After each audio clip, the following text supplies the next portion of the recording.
Welcome back to the channel. If you've been living under a technology news rock, there's a new chat bot. I'm going to put air quotes around that to really simplify it.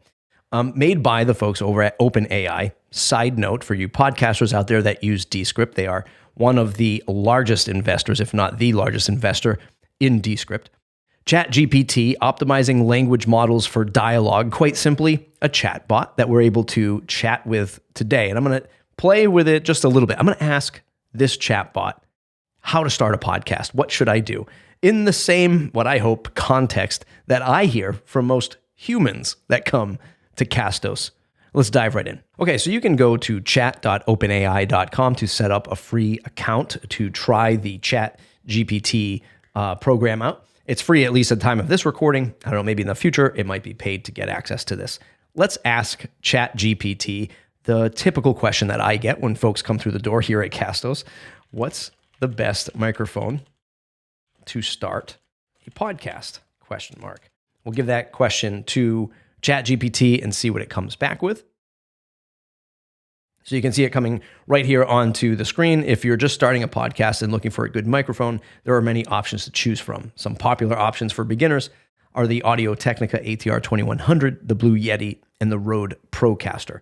So 3 very accurate answers, but also written really well as if you didn't expect it to be from a robot. And I want to stop using that term already because it is artificial intelligence. It's a pretty advanced system. So these are things that we should probably come to expect a lot of either search or interfacing with, Wikipedia or any kind of knowledge set to start to have this almost human-like response and interaction with. Okay, the great thing about ChatGPT, or the scary thing about ChatGPT, is you can continue to interact with it. So unlike a Google search, which is sort of, here's the question, give me the result, and if I don't like that result, I have to start another search or modify my search, I can then respond to this and say, how easy are these to set up? So the response is, the ease of setting up a microphone will depend on the specific model you choose, as well as your experience with audio equipment. This is a pretty generic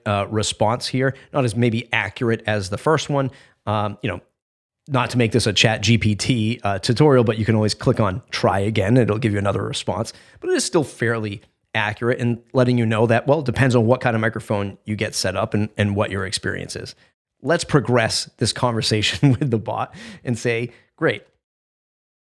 How long should a podcast be?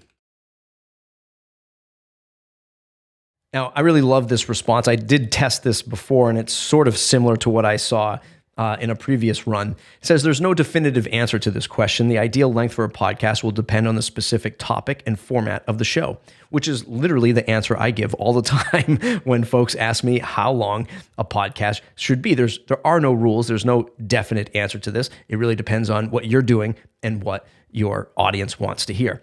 And I really like that as the sort of last part of this paragraph. It says, as a general rule, most podcasts are between 30 and 60 minutes long. However, the best way to determine the ideal length for your podcast is to experiment and see what works best for you and your audience. That's a scarily good response to probably one of the top 3 questions that I get here at Castos, and maybe you've asked yourself or answered for other people in the past. Let's continue our consultation with ChatGPT. My next question is going to be, when editing a podcast, what's the best app? So I'm trying to trick it. Instead of just asking a direct question, I'm going to try to give it some context and then ask for the app. There are many different apps that you can use to edit your podcast, and the best one will depend on your specific needs and preferences. Again, absolutely. Everyone's always looking for these exact answers. There never is in the world of podcasting. Some popular options for podcasting include Audacity, GarageBand, and Adobe Audition.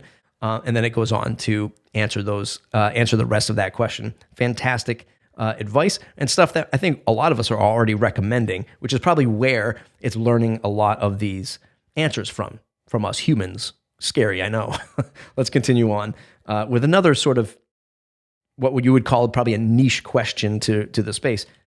Should I add intro music to my podcast? Once again, it depends, as it always does in the world of podcasting. Some podcasts use intro music to set the tone for the show and help create a more engaging listening experience for their audience. However, not all podcasts use intro music, and some listeners may even find it distracting. 100%. If you're doing a weekly news show or something that's really, informative, punctual, bite-sized, that kind of thing, you probably don't want this long introduction to the podcast.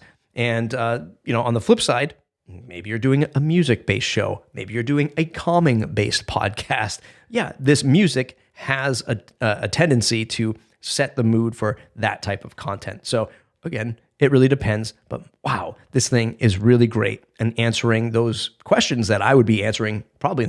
Am I as smart as AI is what this is telling me, or is AI as smart as me? I don't know. Let's continue. What should I do to launch my podcast?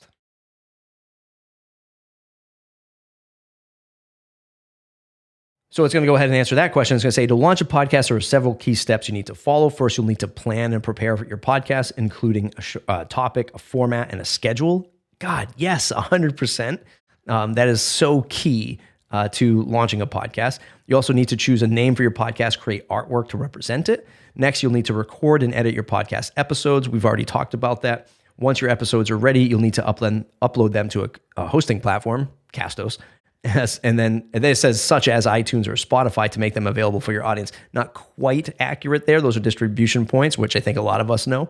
But wow, really spot on with understanding that you should be choosing a topic, a format, and a schedule, because while you might just breeze past that in a document or a blog post that you're reading, this is very important and really smart for the ChatGPT model to understand that. Okay, one last question, because we could sit here all day trying to talk to AI, but how do I get people to listen to it?